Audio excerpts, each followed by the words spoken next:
So what happens is we attract C-level employees. Like, you need a job? Good. I need some fucking help. Come on, we'll figure it out. It's because I didn't master those skills. I was like, okay, cool. Zach needs a job. $2,000 a month. Cool. I know his dad. That'll work. Welcome to the team, right? That was pretty much the whole fucking process, right? You're talking about these 4 different levels of business. I think it's just leverage. Like every single time you level up from your time being how you make money to your skills, that's a way to leverage yourself. You're going to do it 3.5%. I ended up doing the 5% down, but do a 5% down because you know that over the next 10 years, real estate only goes up. Welcome to the Standing on Business podcast. Amy's standing on business about not driving an Escape over here, you know, and if there's a staycation involved with that Escape, I'm here for it. I'll drive that bitch anywhere. I'll drive it to the Omni where I will stay for 24 hours and get a good night's sleep, but not to carpool, not through the tollway. I'll take that bitch to the private airport on Saturday. I don't care. There's a certain level of acceleration you need when you are navigating traffic in the Dallas-Fort Worth Metroplex, and that ain't got it. Well, I think that people would probably think you're a billionaire because they typically drive like I don't care what people think. cars. I know what I like. And it's just there's like I said, I have a significant amount of stress that I deal with on a daily basis. So I have created my surroundings to accommodate such stress for me to handle it well. And so any hiccup in my accommodations is a little irritating. I like to have it a certain way. You can understand that. Mark Zuckerberg wears the same costume every single day. Yeah. So do I, kind of. See? Because it's simple. The same costume. He puts the same mask on every day. He does. Fucking robot. So we got special guest today, young closer Zach Sasser in the house. Sean has de-aged. Yeah, Sean is de-aged. He's aging in reverse. That's Zach Sasser. Yeah, Sean. Closer himself. Man, I had a Zoom set up and Sean wanted to run it, and he's like, "Man, I got a Standing on Business at that time." I was like, "Okay, we can reschedule." And he's like, "Nah, you hop on the Standing on Business podcast." Like, you sure? Like, that's Sean's thing. He's like, "Nah, go on. I think that would be good." So I'm excited. Classic Sean, very impulsive. Sean. You know, last minute. I love it. That's one of his great qualities. You know. So, Zach, how long have you been with us, man? 4.5 years, probably to the dot. Yeah. Wow. I think it has been 4.5 on the dot this month. You started in November or December? It was December. I got hired in November, and then my first day was December 18th. Okay. 2019. Yeah, so we're right about that, man. Time flies, you know. I watched you blossom into a young man. You know, you were like a kid when you started here. You were really a kid. You were probably a teenager, maybe. I was 19 when I got hired. My first day, I was 20. So, yes. Wow. I see some pictures, and I'm like, oh, my gosh. Yeah. I was listening to 10X is easier than 2X today. Yeah. And they were talking about where were you at whenever you were 1/10 of where you were at. And I was like, man, I was just getting hired on with Stewman. I was about 1/10 of where I am right now. You look like me in that video we watched earlier. We watched a video earlier. I was training the sales team, and I showed them the video where I was smoking weed, eating pizza, doing sales calls for 2 hours on Periscope. What? Holy fuck, I smoked a lot of weed. I had no idea. Like, everybody in the room, every time I took a hit, everybody in the room turned around and looked at me again. You didn't know you smoked? I just thought it was normal. I don't know, you know, but like now that I'm looking at it, I'm like, fuck, I had a problem. I'm glad I quit that. It was probably a 45-minute call. I probably hit that bitch 45 fucking times. Yeah. Yeah. That's about your count. Anthony goes, how many of those a day did you go through? I was like, at least one. Still best decision I've made in a long time to quit. So I'm about 6. In 5 days, I'll be 6 months with no weed. That's crazy. Congrats. That's a fucking record, man. So that is, wow. And here we are. And here we are. And here you are. Yeah. Zach has tolerated that half the amount of time that you have. That's crazy. Yeah. Y'all been together 9 years? Yeah. Dang, that's crazy. This will be our 10th year in September. Yeah. Well, congratulations. 10 years together. Thank you. Yes, ma'am. It's crazy. So what's the bit? So you have seen your transition just in those however many years. What's the big thing that you can see looking back at those pictures from you then, knowing how you are now? What's like one of the big changes that you've made, like the biggest? I think the biggest thing is the confidence and the skills to be successful. Before I worked with you, and the reason I believe I was able to catch on quicker was I grew up in an entrepreneurship family, so I was always like, man, I want to make this work. I was in high school trying to build a marketing agency, literally using like phone sites and trying to build funnels, building roofing ads and stuff like that. So I was in a lot of those circles, and it was tough, man. It was tough trying to figure that out. And then getting surrounded by you, it's just like, it wasn't easy, but it was simple.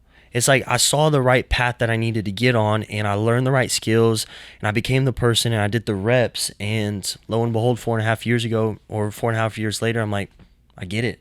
You know, I get it.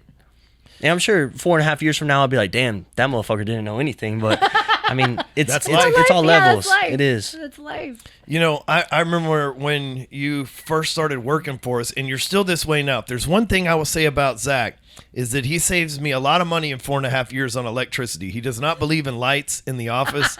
and he would work in our old office in the high rise. And I would come in there, and it was back when the Angry Ryan existed. I'd be like, where the fuck is the new guy? And they're like, he's in his office. His lights ain't even fucking on. I'd hear him too. Yeah. I'd hear him say that. I'd be like, I'm in here. Yeah. I just made a sale too. Oh, okay. Keep doing it. And I would go in there and be like, why don't you turn the lights on? He's like, my eyes are sensitive, man. I don't really like them. I'm the same. I don't like a lot of lights at all. It's the blue eyes. Yeah. You have, I think it's called a pale retina or something like that. So like sun, I need sunscreen or not sunscreen. I need sunscreen too, white ass. But I need sunglasses or else I'll get like a migraine. If I don't, like one time I went to, I was going out of town. I had to buy Ray-Bans at the airport because I was like, dude, I can't go on a vacation without sunglasses. I can't go outside without sunglasses. I'll say that. Like you never see me out in the wild without sunglasses on, even when it's even when it's cloudy and stuff. You know, I won't go for a walk. If I'm going for a run, I wear sunglasses. I get that, but even today you don't have the lights on, so it's but you have a nice bright illuminated corner office with a bunch of windows, so you got that going for you now. Got first pick over here. You said, hey, this is my office, you go get second. So I was like, all right, let's go. I love that. And your office was supposed to be my office originally. The office you're in is the one they built for me, and then I decided I'm weird. I decided I wanted the one with the sink in it. What do you do with that sink? Yeah. You don't even use it. What are you talking about? I have an ice machine, a pitcher of water. I use that sink like all the time. Transfer water into the ice machine, the ice. Then that's how I get my water with the pure thing. I don't have to leave. Yeah, absolutely. I use that. Systems. I've never replaced that thing of soap by it. Do you wash your hands? No, because I don't pee in there. So, I pee in the bathroom and then I wash my hands in the bathroom. So, but I use that water for the pitcher of pure water. Put that in the ice machine, then I pour the pure water in my deal. Like I got a mom thing. I take note of how many times I've had to replace the soap. Whose hand washing skills are on point, but okay, you don't pee in there. Oh, don't get me started. I have not replaced Blake's soap one time in the entire time. Do not get me started. That's a running joke at my house. That's awesome. That's awesome. Oh, fucking Blake. That's hilarious. He says he uses the kitchen one because his is the downstairs bathroom. I was like, bullshit. Yeah, I'm not buying it, Blake. That's funny. Sure you do. So I have this belief, and this was Sean's idea for the podcast, right? But I have this belief that there are 4 levels of business and 8 skills that you must master in order to go through those 8 levels. And I know you guys both know this because you've heard it a million times. But for our audience, most people, they'll say, I want to level up. I want to go to the next level. And what that really means 2 things to most people. They don't realize it, but subconsciously, here's what they're saying. They're saying, I'm not happy where I'm at. That's the first and foremost thing. And that's okay. I think the big balance in life is being grateful for where you're at, but still in hot pursuit of what's next, right? Good for you. You've been paying attention. And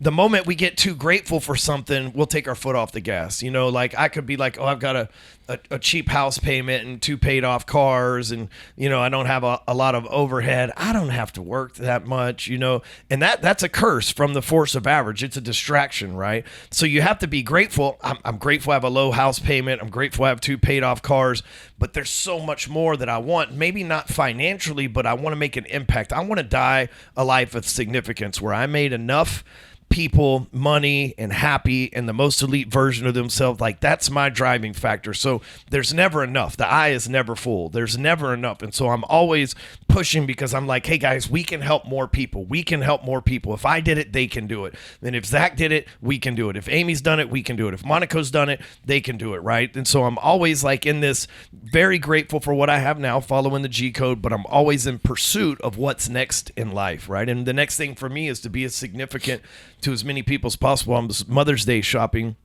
the other day, and I walked into the Rolex store, not for Mother's Day, sorry, but I know how to flip watches. You know, I sold one yesterday, and so I'm thinking, okay, maybe they got a watch in here that I know something about, and they did not. But I took my 2 kids in there, and while we're in the store, they're looking at Rolexes, Asher and Jackson, they're looking at Rolexes, and a dude named Gerald comes up to me. And I always make it a point to remember people's names because a lot of people will discount their quote-unquote fans. Oh, what was that guy's name or whatever? I try to remember people's names because I know that's important to them. And so this guy named Gerald walks up to me, he goes, dude, are you Ryan? And I was like, yeah, that's me. And he's like, dude, man, you changed my life, bro. I've been following you for a long time.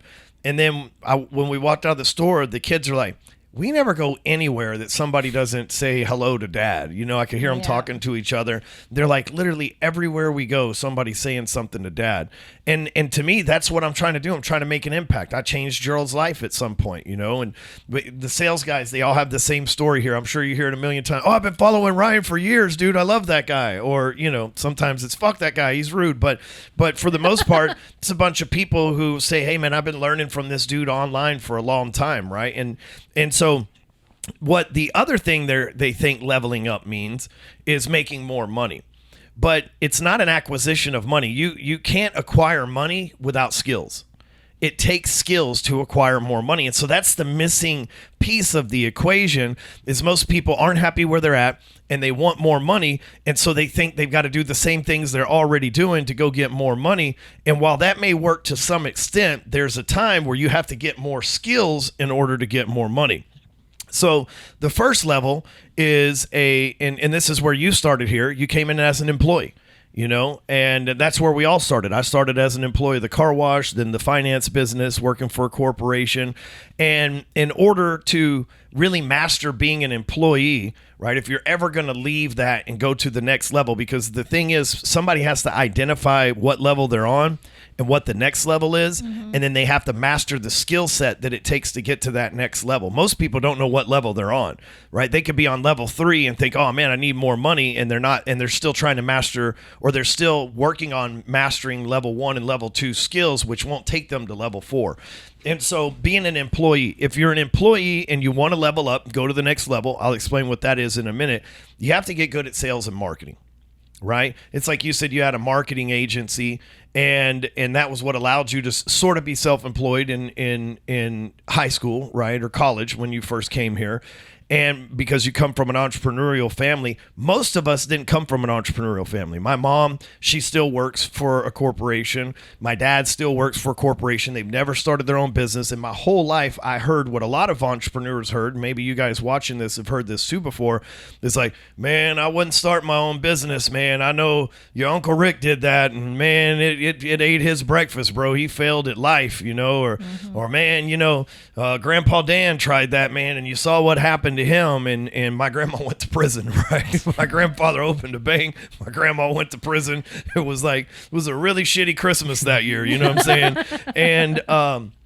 And, you know, this guy went from driving all these cars and owning banks and balling out of control to, you know, living in a trailer home in Iredell, Texas, and my grandma being in prison. So that scared my parents, you know, and they always wanted that security. You're blessed, Zach, because you had entrepreneurial parents. You know, you had an entrepreneurial family. Your brother's self-employed, your father's self-employed. They built businesses. So that's a huge advantage for you. And you starting the marketing agency at an early age, even though it didn't take off the way that you wanted it to, and you found a better home here. What happens though is when you can master sales and marketing, you can go to the next level. Here's what happens to most people. They get better at sales, and then they go read another sales book, and they go read another sales book, and then they go to a sales seminar, and they go see Cardone, they go see Stewman, they go see Belford, they go see Jeremy Minor, and they get really, really, really, really, really good at sales. But then what happens, Zach? They just stay there, and they keep spending their money, and they increase their lifestyle, and now they're stuck in a hamster wheel. Mm-hmm. Well, they're missing the other piece of the equation. The other piece of the equation is marketing. Because you could be the greatest salesperson in the history of the world. If you don't got leads to talk to, the fuck, you're never going to make more money, right? And so many people, they keep working on sales. They work on sales. They work on sales, and they never work on marketing. When you compare sales and marketing together, that's when you can write your own paycheck. In order to go to the next level, you don't have to learn accounting. You don't have to learn how to set up an LLC. Those things help, but that's not necessary. If you can go get leads and close them, bro, you can fucking do anything. You can do anything in this world. When you can go get your own leads and close your own sales. Listen, I was a loan officer. I learned how to market, obviously, because we were employed, but most of the places didn't provide us with leads. So we had to go market our own shit. Well, when I lost that job because I couldn't get a license, it was real simple because, well, fuck, I know how to go get leads and close sales. So I just need a product to sell. I just need to figure out what product or service that I can push out there. Then I go out there and fucking market and sell it. I'm on it, and that allowed me to become level 2 self-employed. Right. And you kind of live a hybrid. I mean, you're self-employed here. You write your own hours. You come and go as you want, and then you also own an additional business. Right. So you're an entrepreneur here, a contractor that you're from the old school. I think you're the only contractor in the whole company at this point. Maybe Taylor is too. But yeah, other than that, everybody is W-2 here at this point. But, in case the workforce is what we don't make Zach wear uniforms and he makes his own hours and does whatever the fuck he wants, just for the record. But you started your own business too, right? So you worked here, learned how to generate leads, learned how to market yourself, learned how to sell. And then you not only have this job, which pays you very well, you also have another job. Yeah, so I'm kind of an entrepreneur in both. So it's my brother's company. I'm a partner in it, but it's kind of an entrepreneurial role in both, where I just kind of look at where can I provide the most value in both companies. And whenever I approach it that way, it's I don't have to go through the process of starting the LLC, getting the bank account, all that set up. But it's the same stuff. It's we're a team. Whether I'm here or whether I'm with my brother, it's this. I treat this company as my own, even when I started as an intern. And I feel by doing that, it's always paid off well for me, because a lot of people have an employee mindset. So they're just hey, what can this company do for me? I see people post hey, I'm trying to hire a sales rep, and they're hey, I'm interested. If someone made a job posting and they were hey, I'm looking to hire somebody, and someone's I'm interested, it's they're not going to get hired in my eyes. It's right. Why, what are you sell me on why I should hire you. Yeah. Go out of your way to go above and beyond. That's not the type of person I want. So I always had man, I don't want to be the interested motherfucker. I want to be the person where it's hey, let me show you why I'm the best person and why I can help you build this business and why I can do all these things. So I love that entrepreneur role. I don't know. Yeah. And Friday you weren't here. You were at Cade's wedding, and nobody complains. You do your own thing, but you've also put $12 million, or at least $11 million. It's $12 million worth of sales up in the 4.5 years that you've been here. For sure. And if you were in real estate, that wouldn't be a big thing. If you were in loan officer, but we sell shit as low as $97. So to be able to how many clients do you think that you've sold to since you've been working here? It's got to be 1,200, 1,500-ish. I pulled reports because we have low ticket, and then we have 150K sales. So yeah. That's a lot of people, though. For sure. Most people go through their life and never make 1,200 sales. You know what I mean? In 5 years, how much is 12 divided by 5? That is roughly 250 or so to a little 300 a year. That's a lot of fucking people. That's almost a sale a day. Too, yeah. You know what I mean? Man, I always joke with Allie because my memory is bad, but it's not. It's only bad with what we had for dinner and stuff like that. She'll tell me, hey, we have this next Thursday, and I gotta put it in my calendar because I won't remember it. But she's okay, but tell me about all of your clients and what their spouses and what they do for a living and their pain points and how many kids they have, and I could just rattle it off.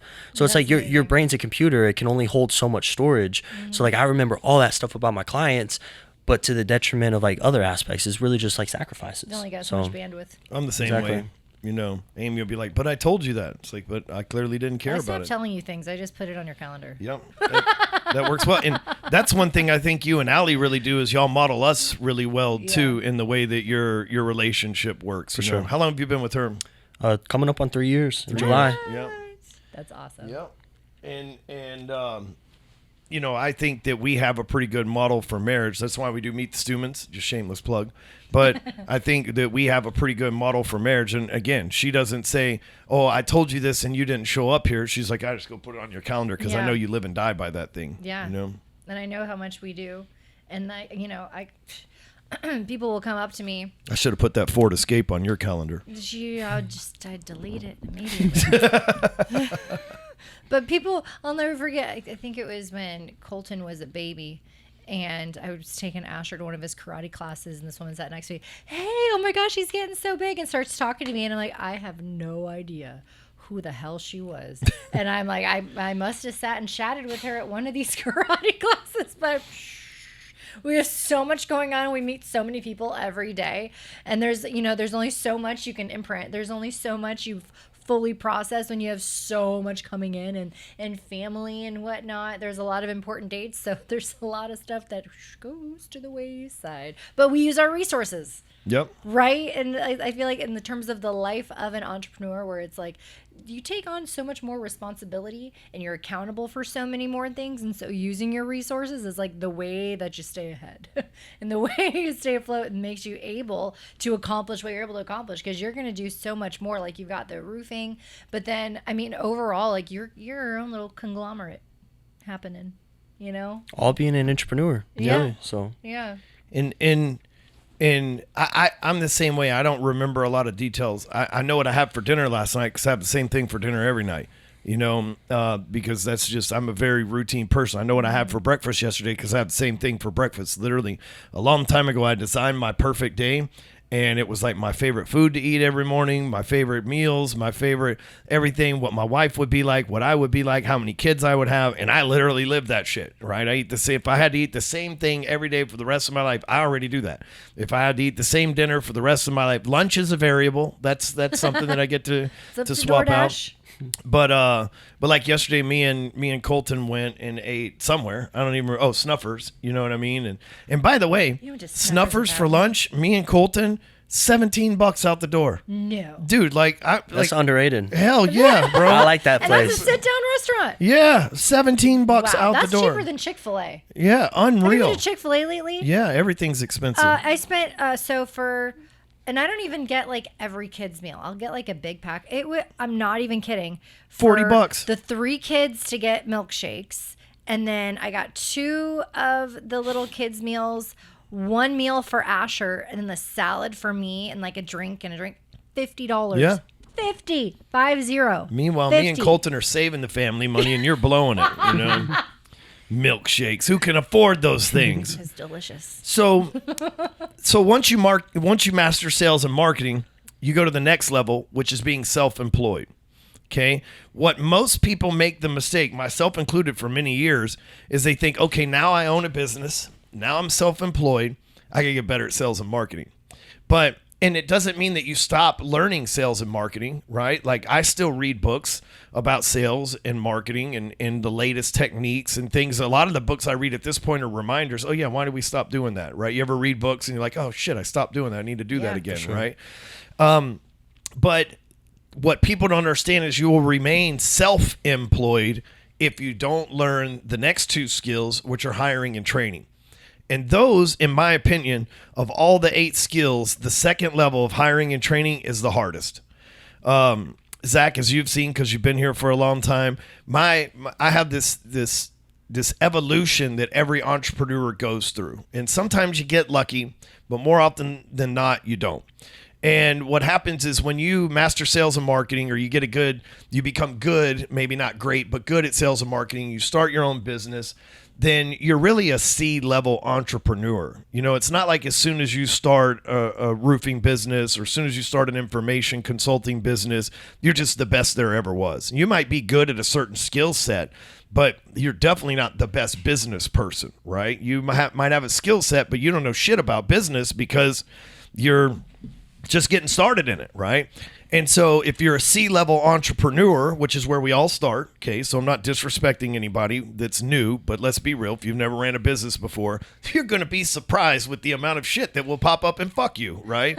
And surprise. Hence why driving a Ford we Escape attract what we are. So what happens is we attract C-level employees, okay, or C-level contractors. And so my whole in the beginning, like, you need a job? Good. I need some fucking help. Come on, we'll figure it out. And I'm just running a revolving door of C-level people, and I'm going, why don't I get it? Why don't they get it? What am I doing wrong? I'm giving these people the opportunity and I'm just running a revolving door. It's because I didn't master those skills. I was like, Zach, you need a job? Cool. I know your dad. I got lucky with you, but it was like, okay, cool. Zach needs a job. $2,000 a month. Cool. I know his dad. That'll work. Welcome to the team, right? That was pretty much the whole fucking process, Do you know right? how many employees that we have dismissed in the Probably last 3 150 years? or so. 125. Yeah. 125. And that's all on the my nose. fault, right? Most of them. This Well, we're last growing. round, fuck It's the those people. nature of growing. But most of that was my fault. And even those last two people, it's like, oh, you need a job. Or the last round of people, oh, you need a job. Cool. I mean, I had dudes that I was in prison with that fucking worked for me. Like more than one. You know what I mean? Like what kind of a job qualification is that, right? And the truth is, I was a C-level entrepreneur.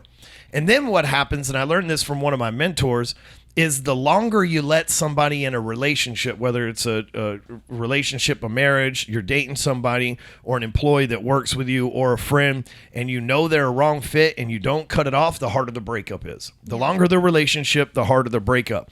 So here I am with C-level employees, and I made the C-level mistake of thinking, well, they've got tenure. They've been here for a long time. They've been with me for a long time. They're loyal. I need to keep them because they were here in the beginning. And that's flawed thinking, because my first assistant couldn't assist me now. My first COO could not COO this thing now, right?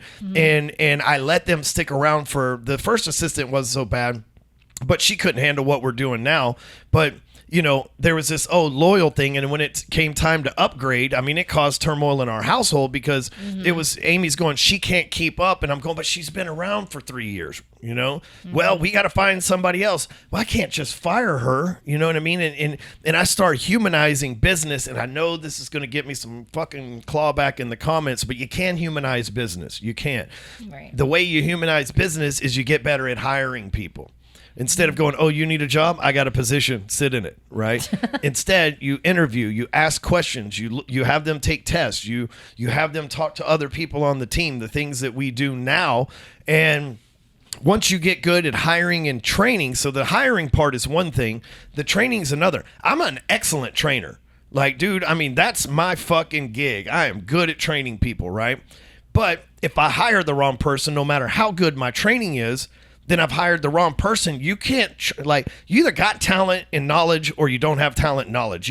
And that was my mistake that I made, was I would think, oh, well, I can train anybody. It's not true. It's just not. I can train anybody, but not everybody will get it, you know? And so, but if you don't master hiring and training, then you're always going to be self-employed, because you're not going to have any employees, or you're going to have a revolving door like I've had in the last 13 years, right? And so you start as a C-level, you hire C-level people, and at some point, you get a little experience under your belt, and you become a B-level entrepreneur. And so you attract what you are, and so you hire people a little bit better. We fire assistant number 1, and we hire assistant number 2. She's a little bit better. We fire COO number 1. We hire COO number 2. They're a little bit better. But the people that get you to $500,000 may not be the people to get you to $1 million. The people that get you to $1 million may not get you to 5. The people that got you to 10 may not get you to 50. I remember in November, December last year, I walked in the room and told the people that were in the room, here's our number and projection for next year. And I could just tell they don't believe that that's possible, right? And I was like, okay, I'm going to have to make some moves here, because their ability to fathom this number doesn't match my ability to produce it. I've got to get rid of them, right? And so after I've been in this business now, and I think this happens with about a decade of experience. I'm sitting on 13 years. I've been self-employed on and off for 20 years, believe it or not, but I'm sitting on 13 years of consistent in the same company, and have been through enough employees and stuff to where now I consider myself an A-level entrepreneur. So now we're attracting A-level people, right? We have Sean, we have Cade, and we have Constance, and we have Dylan, and we have all these, Monaco, we have all these amazing people that now that we've got our shit together, and so now when I hire A-level person and I train them, they get it. So it makes all the difference in the world, which allows me to move up to the next level, which is the third level in business. But it's going to come in evolutions. You're going to start off by hiring your homeboys. and then they're going to let you down because you had bigger vision than they were able to have the capacity to see. Then, but you're going to get better than them, and you're going to have a hard breakup, and you're going to hire B-level people, and then you're going to get better, and you're going to get to $1 million a year or whatever the case may be. Then you're going to get better, and you're going to be like, oh, I understand this shit. I got this shit. I've mastered sales, marketing, hiring, training. Now I can go get the A players, right? Because, I mean, if we think about it, if you don't really know what you're doing in business and you're just getting started out, A players have jobs. A players don't have cardboard signs standing on the side of the road talking about wanted for a job. You know what I mean? A players are not on monster.com. They're not on Indeed. They're not in any of those places. They are gainfully employed some fucking where else, and someone's paying them a lot of money. So when you first start, you don't have the budget for A players, right? And an A player salesperson like Zach right now, if somebody said, hey, I just started this business, man, I think we could really go a long ways. Are you going to give up the money you're making here for that? No, fuck no. Fuck no, exactly, right? Like, you're an A player. You're like, dude, I'm already making a shitload of money over here and building my fucking empire and built stuff. a foundation in terms of like how you operate, you know, and that's one of the things I wanted to say in our sales meeting yesterday, but I don't want to interrupt, is that, you know, putting your head down and putting in the hours, and then, you know, maybe having the schedule of, 5 a.m. to 9 a.m., leaving and coming back and working from like 3 p.m. to 9 p.m.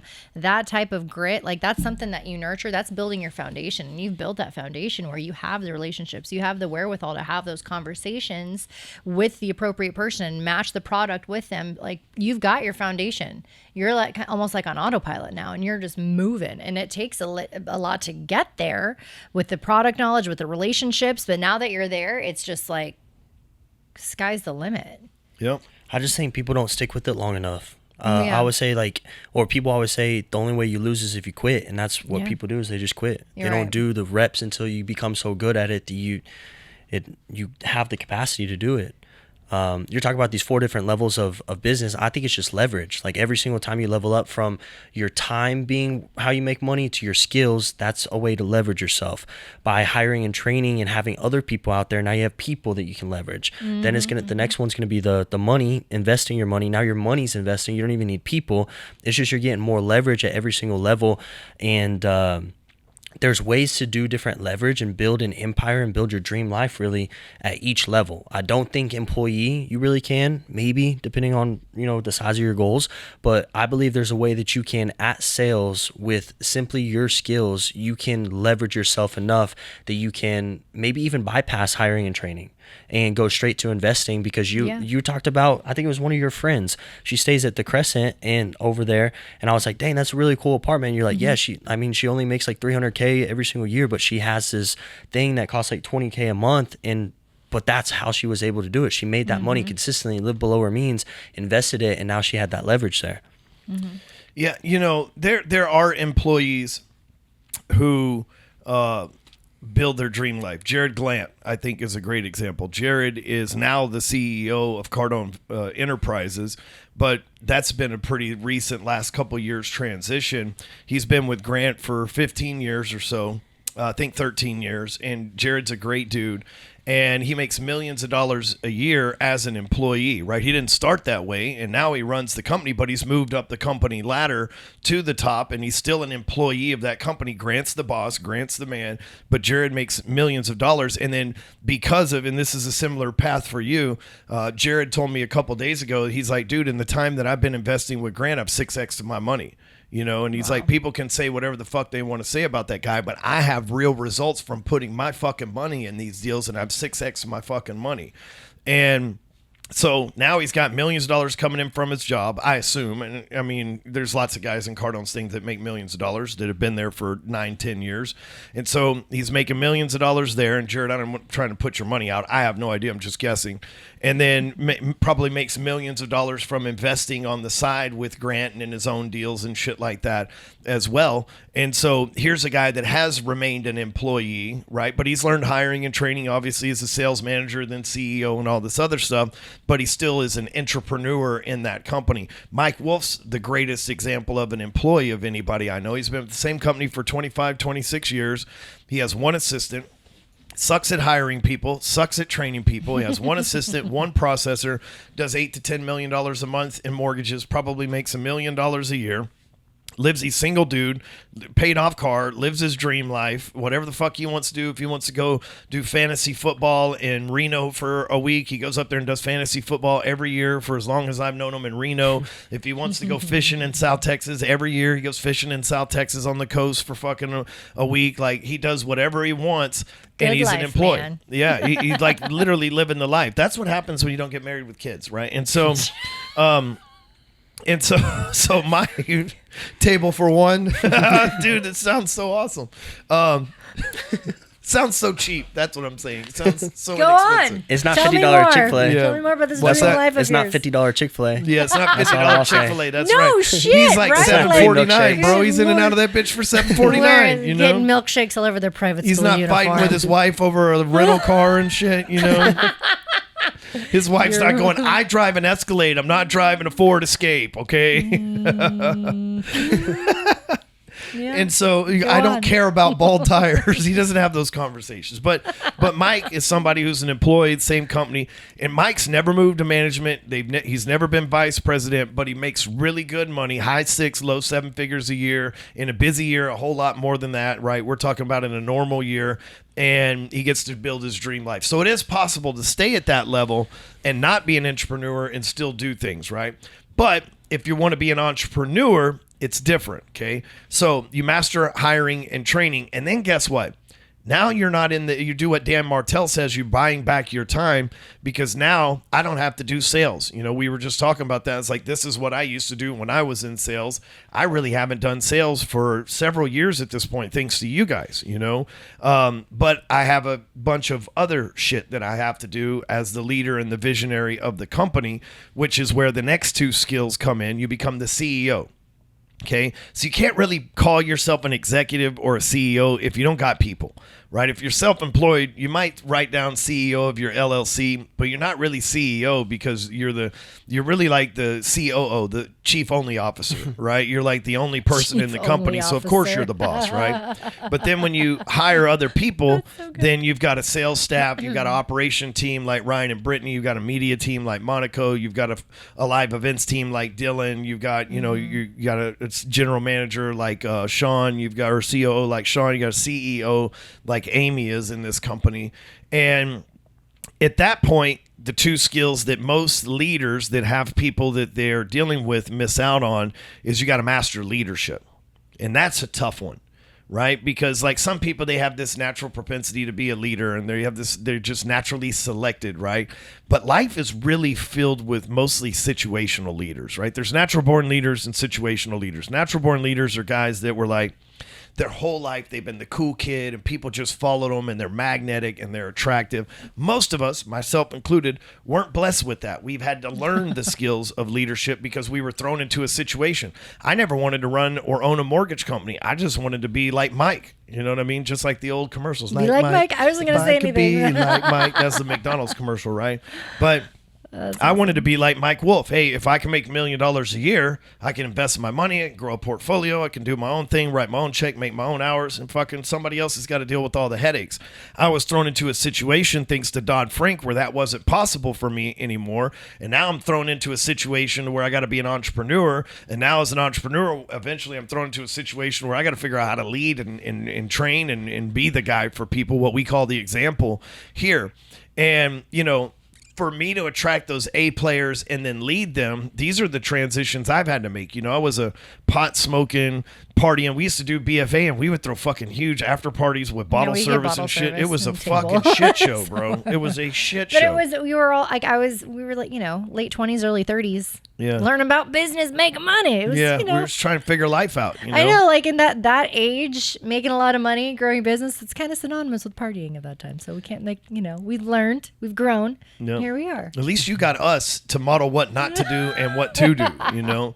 And I had never had money to do bottle service before, so we would do the BFA live graduation, and then we would go out and get bottle service. One night, Zach, we're leaving this place, and Amy takes off running after me and jumps on my back. This was your birthday. And this misses, wasn't like a business thing, bro, and just bust her ass in front of the whole fucking club, bro. Like the whole club, dude. It was entertaining. You know what I mean? The next day she wakes up, she's like, I don't know where I got this bruise from.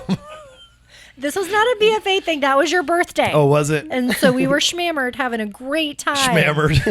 And I was like 26, okay? Like She was 35. Not true.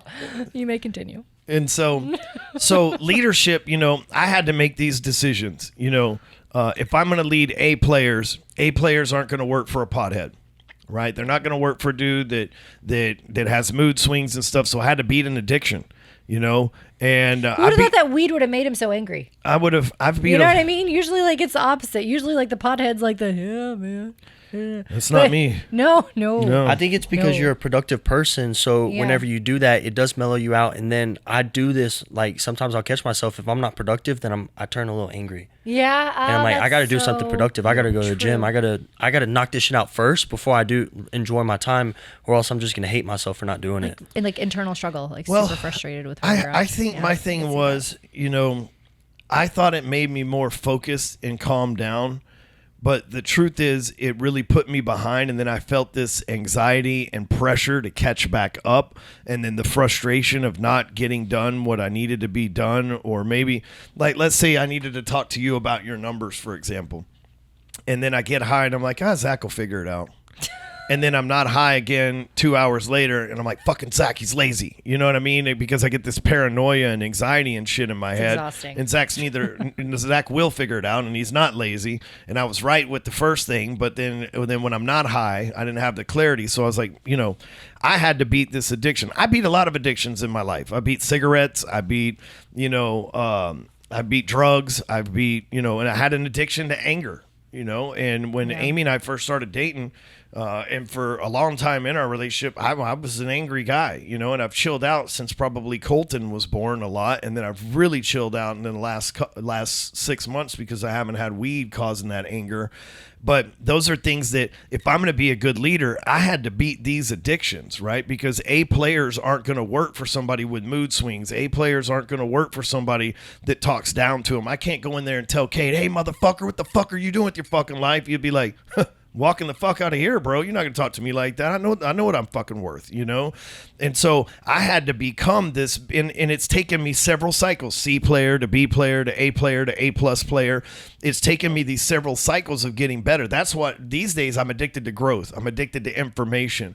I'm addicted to winning, right? These are the things that I've transferred the addiction from pot and alcohol and meth and cigarettes into winning and growth and getting better in the gym and getting better at life, and addicted to being a better husband and year over year become a better husband, year over year become a better father, year over year become a better leader for the people here.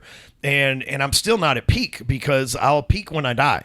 You know what I mean? Because I'll never look back and go, I'm the greatest of all time. I'm the great. If somebody, and I'm not, but if somebody was to say, dude, you're the greatest to ever do it, I was like, dude, no fucking way, because I'm not even the greatest version of me yet. Mm-hmm. That guy, if I'm ever going to become the greatest to ever do it, they'll say that on my fucking deathbed, because I'll have kept my foot on the gas my whole life. And so you got to get good at leadership, because if I have people I've hired and trained, I got to lead them. If I'm having, Monday, we had to have a pretty, intense talk, because we had a really good May or a really good April rather. And then, the first week of May, people kind of took a day off here and there. So I had to have an intense talk. You can say, because you've been here, that talk, you weren't in the meeting yesterday because you're an independent contractor, but because you're the big dog on campus. But that meeting yesterday was me clearly setting standards and things that needed to be done, but without anger, with intensity. I was intense, but I wasn't anger, without cussing people out, without taking shortcuts on my words, because that's what it takes if I'm going to lead A players. I can't go in there and motherfuck people, right? I got to go in there and say, hey, here's where we missed the mark, and hold them accountable in a way that is encouraging to them to want that accountability to where they go and get the results that I desire. I can't bully them into it, and that's a lazy leadership tactic that I used to rely on that I don't no longer rely on. So leadership is one thing. The second skill that you got once you're an executive and you're the CEO of a company is you got to build a brand. And leadership and brand is synonymous. My favorite brand in the world is First Form. I don't always agree with everything Andy says, but I think him and Sal are, and I don't know Chris that well, but Andy and Sal are magnificent leaders, and you can tell they're leaders because it bleeds over into their brand. One time I asked Andy, I said, man, why Andy Frisella is who I'm talking about, for those of you who don't know, but I said, why did you pick the name First Form? And if you know their story, they started as a supplement store like GNC. Then they made enough money to where they started their own supplement line. And now their supplement line does $500 million, maybe more a year in sales, right? They've got maybe more than that at this point. I haven't asked in a long time, but they do a fucking lot, 9, maybe 10 figures a year. They literally own $1 billion company.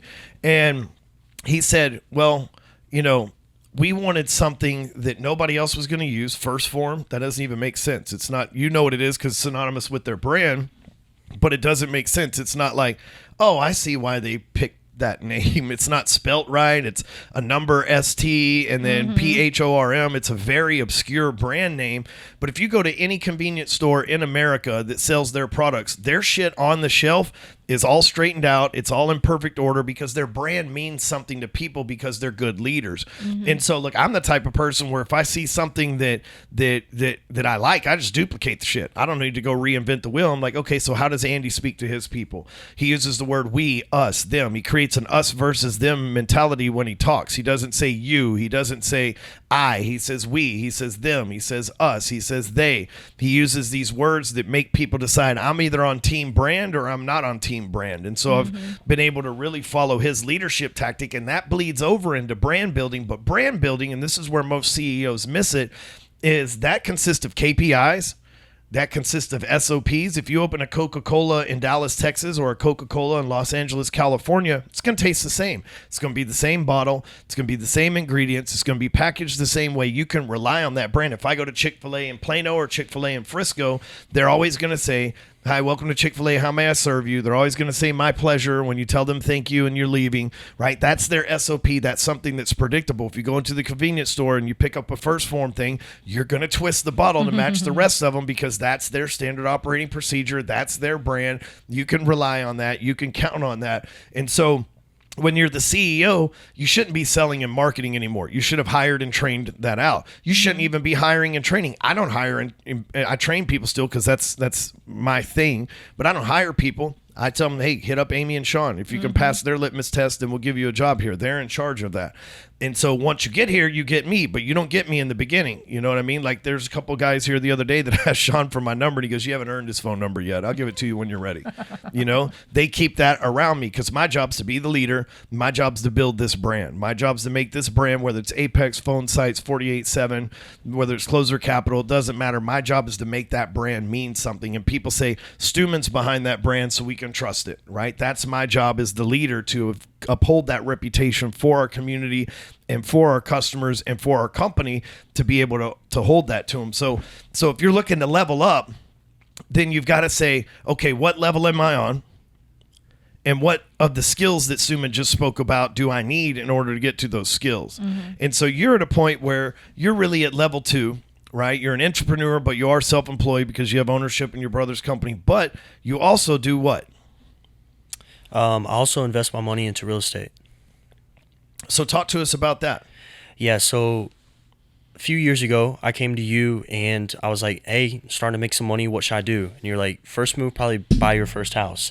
You're going to do it 3.5%. I ended up doing the 5% down, but do a 5% down because you know that over the next 10 years, real estate only goes up. So I bought it in May of 2022, so it hasn't really gone up. But once interest rates come down, it's just going to boom. Yeah. So in 10 years, real estate usually doubles. So if I buy this property with 5% down right now, 10 years it's going to double. It's really not a double of my investment because I only put 5% down. So it's really like a 20x of that investment because I only put its leverage. So I bought that first property in May of 2022 and kind of caught the bug. Later that year, I bought another one. It was a duplex down in between like Austin and Houston in Brenham. So I bought a duplex down there. Have since turned one of those units into an Airbnb. So I'm starting to do some short-term rentals and stuff like that. Awesome. Bought another one down there. Just bought another one down there just last week. So I own 4 properties, 6 units total, and on top of different investments too. So like some private equity and stuff like that, just one-off. So That's awesome. But I like real estate. And that's the thing where most people miss is like you stay living on a standard. Like you have a paid off vehicle, you have a house that you live in, so you get mortgage deductions, you get real estate depreciation.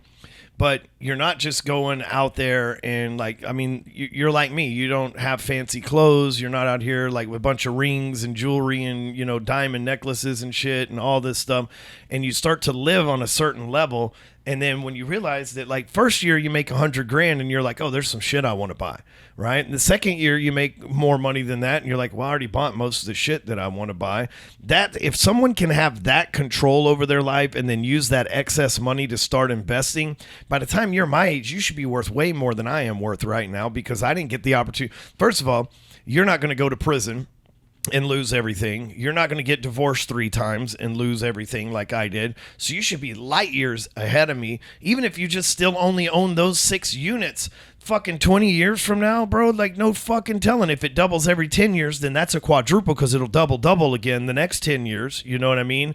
And so you're going to be sitting on $5-10 million worth of real estate that you own, possibly free and clear in the next 20 years if you just held on to these and didn't even grow. So imagine what the future of that is. So many people don't have the discipline to do that. You know, they go out and they buy the Rolex, which I know that one was gifted. You're wearing a Rolex, but it was gifted to you from the company for the amount of service and sales that you've done. And they go out and they buy a Lambo. You remember how many times you were like, I want a Lambo. It's like, don't you dare, goddamn it. He said you could drive mine. Yeah. I drove it and I was like, fuck, I love this thing. I do want one actually, but but you know, I was 40 years old or so before I bought one. You know what I mean? I had already a real estate portfolio. I'd already built businesses. I'd already done all these other things that allowed me to say, you know what, I got a little cash flow coming in, a few $1,000s a month to lease a car or buy a car isn't going to kill me at that point. But if I was making $250,000 a year or $500,000 a year and I go out and I spend $4,000, $5,000 a month on a brand new fucking fancy car, then that's $60,000 a year that I could buy 1 or 2 more pieces of real estate with a down payment, you know? And you'll get to a point where you're like me. You're like, okay, like right now I'm selling off my single family properties. We got like 4 or 5 of them closing this month because I'm like, okay, that's not enough money for me to keep it moving. Now I'm doing these multi-million-dollar land deals, right? It's like, okay, now I went from making a $5,000 assignment fee to making $10, $20, $30, $50,000 flipping properties to where now we're making hundreds of thousands and millions of dollars running land, right? And so that same evolution from C to B to A, it goes through real estate. One day you'll be like, oh yeah, I started off with duplexes, now I own apartment complexes, you know? Or I started off with duplexes, now I own commercial buildings. Whatever that thing is for you, you'll start getting the bug bigger because you have more experience, right? And so once you master leadership and branding, then you reach the 4th and final level, and that's ownership. Okay, so that's when people say, so many people, they want to be self-employed and they're like, I want to work on the business, not in the business. Like, bitch, you ain't got a business. You don't got a fucking business. You got no choice but to work on it because you don't got no fucking employees. Like, who the fuck's going to do your job, right? But you get to a point where you got a bunch of employees. You got a C-suite like I do. I have a CEO. I have a COO. That doesn't mean that I go get to retire on the beach, especially since my wife's the CEO. I don't get to go retire on the beach. I don't get to go work from the beach. Well, yeah, like I can't go without you. You know what I'm saying? And you have the job to do. So, but what that does mean is I have a CFO, a CEO, a COO, operations team, management. I've got all that stuff in play, which allows me to be the leader, the visionary, and to actually delegate to the top level, and shit flows downhill to everybody else to what needs to be done, and to just trust that it's done. So I'm truly working on the business. Here's the direction we need to go. Here's what's best for us. Here's how we need to handle that, and then delegating it off to the right people in the right place that can make the right moves. But at that level, it's my job to learn how to invest, to learn financial stuff, right? Like, do I invest in real estate? How do I grow this business? Like right now, our dream is to own an Apex East and an Apex West building, just like the one that we have right here, with other people running it, and with other, like, we have a whole game plan of how we're going to do that. And so we're following the playbook to get there. And you know, Cardone's laid it out for us. He's 20 years ahead of me in the game, so I can follow. I'm not in the same industry and business as him, but he's laid out how it works. So I fucking follow right along with it, you know? And even Cardone right now selling his $50 million and $20 million homes. Why? Because he realizes he don't fucking need that shit. Everybody's like, oh, he's going out of business. That motherfucker's rich, y'all. He ain't going out of business, right? And the older I get, the more I realize that he really knows his shit more than anybody because he's got a good wife. He's got good kids. You can't fake that shit, right? He's got long-term employees like Jared, which would be like you. He's got Dave Robar. He's got good people. So I'm watching the play of how he's built his business. And even though I'm not in a competing business, I'm like, we can model the structure of that to do the same things. This is the way that it goes, you know? Like Amy and I, we were going to buy this really expensive home. And we have to bring this up again. Yeah, and instead we bought a ranch. You know what I mean? Because the ranch can actually make us money. The home would have cost us money. And the ranch has led to a lot of other financial opportunities where that home wouldn't have been able to lead to the same financial opportunities. Instead, we live in a home with a 3% interest rate on it that we financed for 10 years. We've been in it for 6 years. We refinanced it 2 years ago. We have a 10-year note. The damn thing will be paid off before long. And we have a beautiful fucking home worth a few $1 million that we pay less than most people pay for an apartment, right? So you got to understand financial savvy, because the biggest threat to being a millionaire is what? Which one? It's being a millionaire, right? The biggest threat, Zach knew. Well, see, the female over here would say ego. Well, the biggest threat to being a millionaire is being a millionaire, because then you think, oh, I've made this, I need to protect it. And while you do need to protect it on some way, the way to do that is through smart investing. And that's why you got to get financial savvy. The second part of that is you got to learn how taxes work, because once you start making a lot of money, you got to have, and this is why we've just recently got somebody who's now advising us, it's like, you need to spend this money on this, or you're going to send that money to the IRS. You know, and until we get an overhaul in the system and somebody like Frisella becomes president, or if Trump steps up and squashes our tax code, which probably never fucking happen because it benefits him and his cronies. But until we get tax overhaul, you don't need to understand it, but you need to definitely hire somebody who can train you on how to buy properly. Because as an entrepreneur, you think, oh, if I go spend this money on this, then I get it as a write-off. Maybe not all of it. You might have got a 40% write-off. You might have got a 60% write-off. I think the biggest thing that a lot of people overlook when they're starting a business and they're an entrepreneur and they're getting into business is that they're reactive to things as opposed to proactive. Like with you, you're super proactive. Like you're laying out a framework for your life, for your money.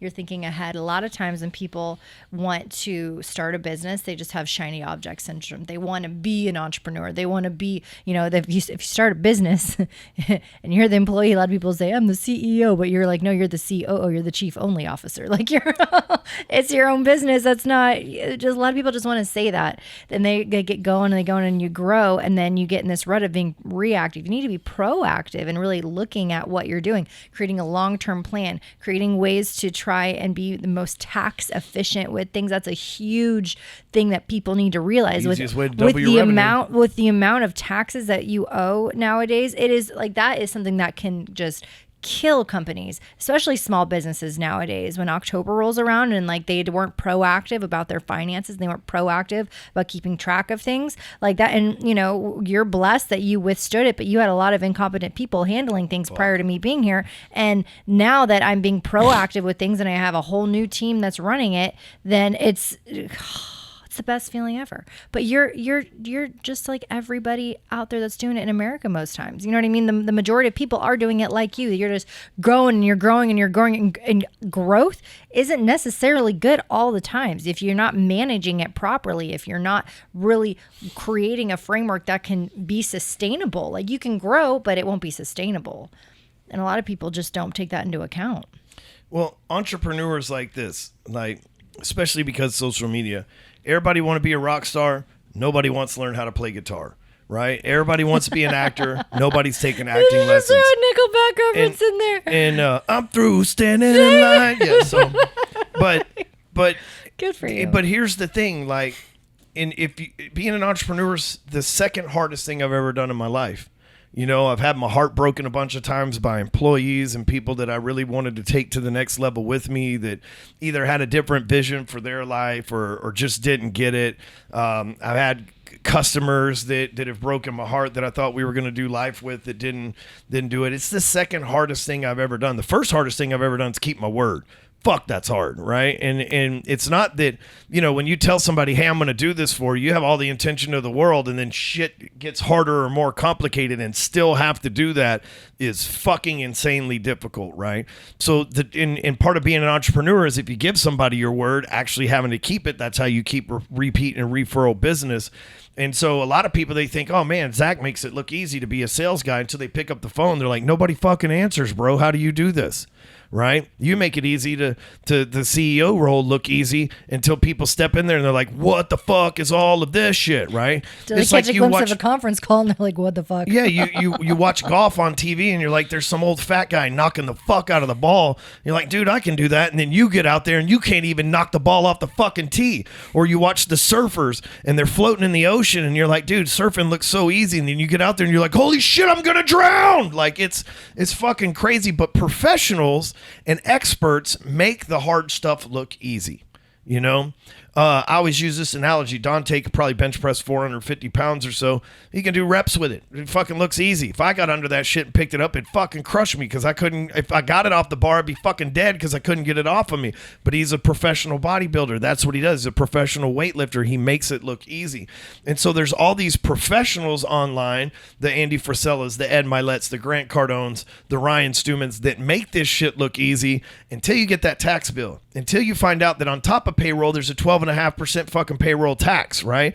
Until you find out that on top of the taxes that you pay your employees and the top of the taxes you pay for your income, there's a payroll tax, a property tax, an estate tax, a fucking apparently a tax on the shit that's inside the property that you own that you already fucking paid tax on. Then there's a debt tax. Then there's capital gains tax. Then there's unrealized gains tax. And you're like, am I going to get to keep any of this?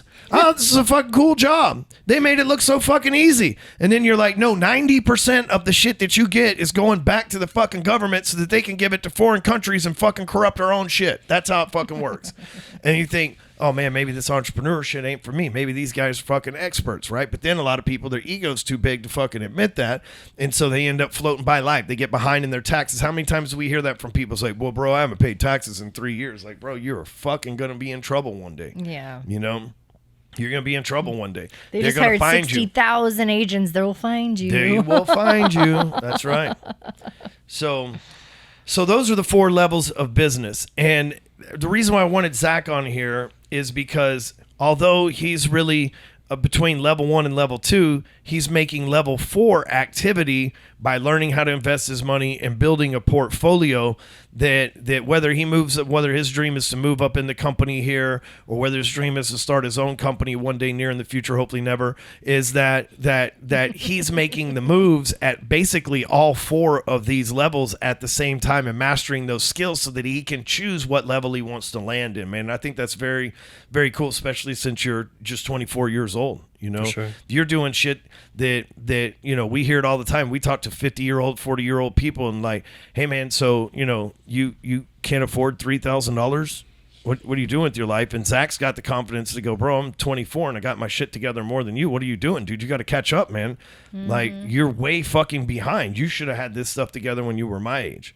But most people won't have the self-discipline. Just like, you know, I saw the other day you mentioned that you're like 10 or 11% body fat. Most people won't have the discipline that I see you every day eating rice and meat for lunch to be able to discipline their body so that they can discipline their finances, because how you do one thing's how you do everything. And most people are undisciplined in so many areas of their life. It bleeds over into their finances and they pay, instead of getting paid to be good, they pay to be bad, you know? You got to be proactive because you're going to pay one way or another. You were saying this earlier. Mm-hmm. If you don't do that, you're going to pay whenever you have bad health and stuff like that. So I'm like very meticulous with planning that sort of stuff. Like last night, Allie said, she texted me today. She's like, hey, you did a really good job. Like you had a lot of stuff to do, but then you showed me a lot of time. And it's because I was literally mapping out all my investments and like what one has the equity pay down versus the cash flow versus like which one's actually like a percentage of my portfolio. This one, I saw some, it was like 14% of my portfolio, but it was only returning 7% of the gains. Whereas I have some where it's like a 5% of my portfolio, but it's returning 20% of the gains. That's a 4x multiple instead of a half. So it's just like being proactive with all that sort of stuff. I'm a little nerdy whenever it comes to that, but I think that's required. I think in order to be a high producer, you always have to be a little bit obsessive in those aspects.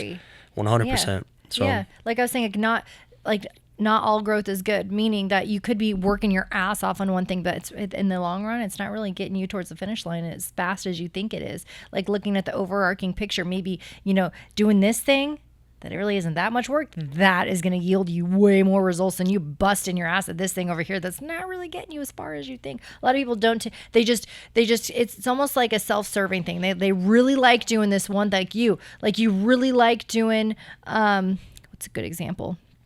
You really like doing like a certain meeting or whatever, but at the end of the day, I think we could do it this way. Maybe we can package it into a Zoom, and then we can also do it this way. Like making something more efficient with your time. And with you, we really have, you own the damn company. We have to monetize your time and really do what's makes most sense for you, your schedule. You don't have a lot of time either. So you taking inventory like that is huge, and most people don't.